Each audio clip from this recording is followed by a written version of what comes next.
boxer. He was a boxer, a boxing official, and now the president of the WBF, a man who has done a great deal for boxing. Welcome to the show, Mick. Thanks, Paul. Great to be on a real live boxing broadcast. Mate, you're not nervous, are you, Mick? Not nervous, mate. I've just been skipping for half an hour waiting for the interview to come on. You've been warming up. Warming up, that's it. Okay, let's start from the very beginning. How did Mick Croucher get started in boxing? That's what I want to know. Okay, mate. At the age of about 14, I had a yearning to carry on the family tradition. You know, see the family boxing dynasty painting that's floating around. And I come from a long boxing family which started in Southampton, England in 1892 or something. Grandfather, father, two uncles, myself and my son. Dad put up an overhead ball and a punch bag, and away I went, starting with the local Bensdale Police and Citizens Youth Club. Yeah. Wow, okay. Please tell us about your amateur career and accomplishments. Mate, I had about 30 fights for 25 wins. I won and picked up a couple of Gippsland and Victorian titles along the way. The local policeman, Joe Mason, ex-fighter, and Len Marriott, he had a bicycle shop. He looked after me, and they did a good job of it, you know, when I was a wild young man at 14. Yeah. You were wild, were you, Mick? Well, I wasn't quite. Let's put it that way. Okay. This is going to be a good interview, this, I can tell. You turned pro in 1966 at Festival Hall in Melbourne. Please tell us about your early professional days, fighting at Festival Hall, and what your early goals were for your boxing career. Yeah, mate. I fought Muhammad Omar, a Lebanese kid.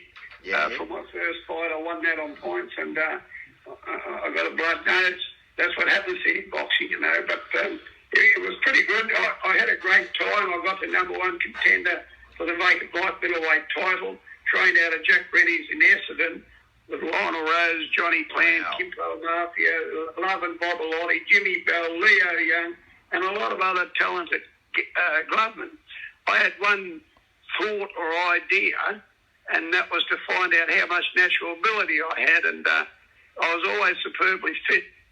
But without a fair amount of God-given natural ability, or wherever it comes from, I took on that challenge, and then a year with a title, and then I got to number one contender for the title. It was vacant, and Stadium Limited were having a blue with Jack Rennie, because Jack had the trump card, Lionel Rose, and they didn't give me an Australian title fight, so I quit boxing, and I went to work in the Bass Strait oil fields, which is just here near Bensdale, where I lived in the construction business, and I started my international offshore career. That's another story. Okay, well, let's finish off your pro career first. So your pro career lasted 3 years. Looking back, what is your most proudest moment? Only 3 years as a pro, but you did a lot. Well, I did a bit of time. You know, I'm a very impatient person. I did what I wanted to do, and I found out that I wasn't going to be a Lionel Rose, so I thought, well, I might as well quit and go and get a big quid on the offshore oil rigs.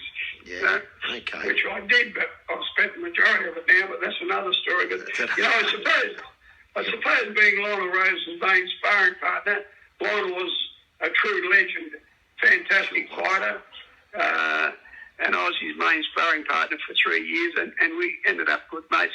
You know, fighting Mick Byrne. Mick Byrne was a pretty formidable Irishman, and we won the Festival Hall's Fight of the Year in 1967, and then Ben Brizzy and I came into it, and we fought and got the TV Ringside's Fight of the Year in 1967.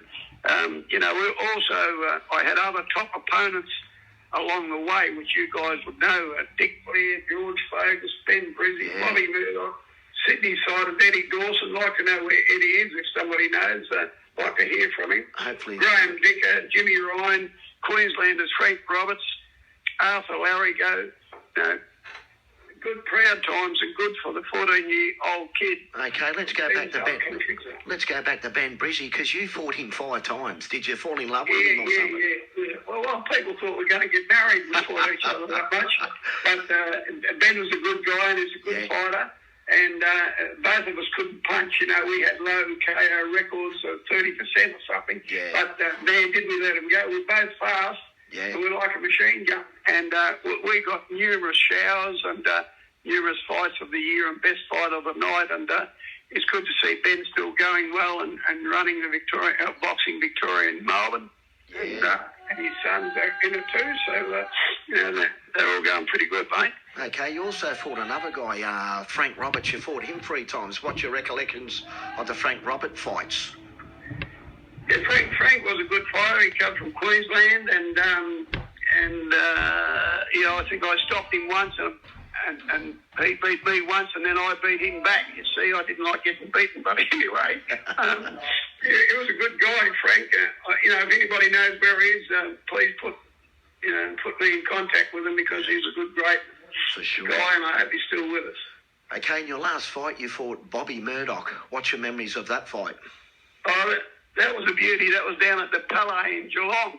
I fought Bobby up in Sydney. He was a light heavyweight. I was only a light middleweight, but always looking for a quid. I didn't care how big they all were. I just had a go and got the dollars. But anyway, I fought at South Sydney Rugby League's club. I fought Bobby up there and beat him on points pretty easily. Then I come down to Geelong, his hometown, and he beat me on points. But you've heard about hometown decisions and that. I guess you might have had one or two in Sydney from time to time, but that's the way it was. I lost on points, but Bobby and I are still good friends too. That's great. That's good, isn't it? So, looking back at your career, who would you say was your toughest opponent? I think, they're all tough, as you know. Being a formidable clubman in your time, they're all tough. But I'd say Mick Byrne was, because he was bigger than me. He was a light heavyweight. So I thought to get top of the tree in the light middleweight division, super welterweight, and to get fights, I had to fight guys bigger. And I said, don't worry about how big they are, just worry about how big the purse is. But anyway, it would have to be Mick Byrne. And as I said, we got the Festival Hall Fight of the Year in 1967. Oh, he was a big man, a big puncher, and he's another guy I'd like to meet up with now, but I can't find him. Mate, after this interview, you never know what happened with a couple of old ex-pugs I've had on in the past. They've contacted each other because of this show. True story. Okay. Well, I wouldn't doubt that, Paul. You're doing a good job up there, and you're getting it out to the people, and it's still a noble art. That's what I love doing. Okay, Bob Murdoch was your last fight. Were you happy to walk away from the sport? Could you walk away with a smile? No, well, I didn't walk away with a smile. I thought, I lost my last couple of fights, and the big money beckoned offshore, and here's me, Melbourne, training, solitary confinement, more or less, as a young boxing kid, and as young boxers have to do. And so I went offshore in the 67 or 68, or around about that era sometime, and then, I ended up going all over the world in that business, so it was really good to me, and I've always kept a leg in on the business. So. You sure have. Okay, so after your boxing career finished, you became a judge after your pro career. Please tell us of some of the big fights that you have judged, because you've done some big ones. Yeah, mate. Yeah, I did. I had a list of them here, and they've been misplaced or something, or put out, or I don't know where they are, so I can't really tell you what types, but I've been involved in fights all over the world with the WBF and everything, and as I say, I can't, because I had them all written down once, and now I forget them. But anyway, it'll come back to you. Okay, there is always a lot of controversy in judging fights. In your opinion, Mick, what makes a good judge? Well, number one, he's got to be honest. That's the main criteria. A lot of guys make funny decisions and everything, but, he's got to be fair dinkum and a good eyesight, and be not misled by others, which a lot of people get influenced by others, and also a good knowledge of boxing helps. I'm not having to go to anybody that hasn't been boxing, but, if you want to know something about something, well, you do it and get the experience of doing it. But a lot of these guys haven't had the experience. But, I guess there's imperfections everywhere. But I would not say too much on that. It might come back to me. No, that's well said. Okay. You are best known as being the president of the WBF. How did you become the president? Well, Jack Rennie ran the WBF in the Southern Hemisphere for many years. Johnny McDougall helped him out from Sydney and moved my family. Then I moved my family to Melbourne in 1998 for our daughters to enter Melbourne University. Yeah. Smart girls like their mother. It wasn't long before Jack wanted to pass the bat because, his time was getting on his side, and he contacted Ron Skelfie, Tennessee, the owner, and my daughter and mate from Queensland, Clive Robertson. We all took off to Johnson City, Tennessee, and I bought it. I bought it lock, stock and barrel. It was on a low ebb then, 17 years later, but Mick Crouch and the WBF coordinators worldwide have picked it up, and we're now rated number 6 in the world. That's fantastic. I must say, over a couple of years, Paul Saunders of Tamworth has been the senior VP and the sanction chairman, and has done a great job. He's one of the nicest blokes I've met in boxing, and he's closely connected to the sport. He's helping me run it now, and as I say, we're working together, like two happy brothers, and everything's going well. He's tuning in as we speak. Beg your pardon? He's tuning in today. Oh, yeah, that's good. Yeah, that's good. All the best up there in Tamworth.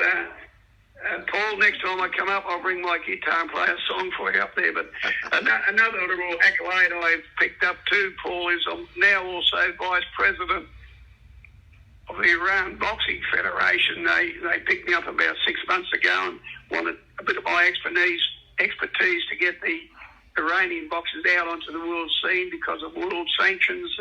I've been very, very quiet, but I'm talking to them weekly now, and they just had one promotion. We've got another one coming up in August. I don't know if I can go, but anyway, I'd like to go. They want to bring me over, but that's the way it is. Okay, please tell us of some of the WBF fights that stood out, looking back, that you're proud to have sanctioned. Well, I guess the top one's got to be Roy Jones Jr. Yeah. We've had a couple, but as I said, all these fights got lost, mislaid, something or other, and I haven't got a record of them. So, as I said, I can't remember all of them. But I guess Roy Jones Jr.'s been. We had, Francois Both and numerous other guys fighting us. So, but I'm sorry I don't have the record on that. Okay, what's some of your future goals for the WBF? Well, Paul, I have a dream, I guess, like Jack Rennie, and I guess when I'm finished, they can carry me out in a casket. After this pandemic passes, we have the intention to develop this organisation worldwide to give young boxers a chance to win a title and have a belt for the rest of their lives, and give them opportunities they would not have got elsewhere. Yeah. Ray Charles considered a logical person to take over from me, so let fate decide the outcome. But we want to give every young boxer a chance to get up there. Okay, sanction fees come into it, and bodies come into it, and lots of other things come into it, and they don't get a chance. Like in the Philippines now, we're doing very well in the Philippines because we're giving these guys affordable titles, and they're taking them up. I'll be up there for a month once this pandemic finishes for all the fights we've got lined up, So it's a matter of giving the young guys a chance. And Paul Saunders has been perfect at this. He's done a good job. He's a hard man, but he's a fair man. He doesn't put bums in the other corner. He puts good, formidable fighters. So the people who want the bums in the other corner, they've got to go elsewhere because Paul doesn't give them to them, being a sanctioned champ. That's great, isn't it? Okay, I want to ask you this next question because you've been in the sport for a long time. Who would you rate as the best Australian boxer we have ever had? That's just like saying, give me the 6 winning Test Lotto numbers in Test Lotto nights. It's a very hard one.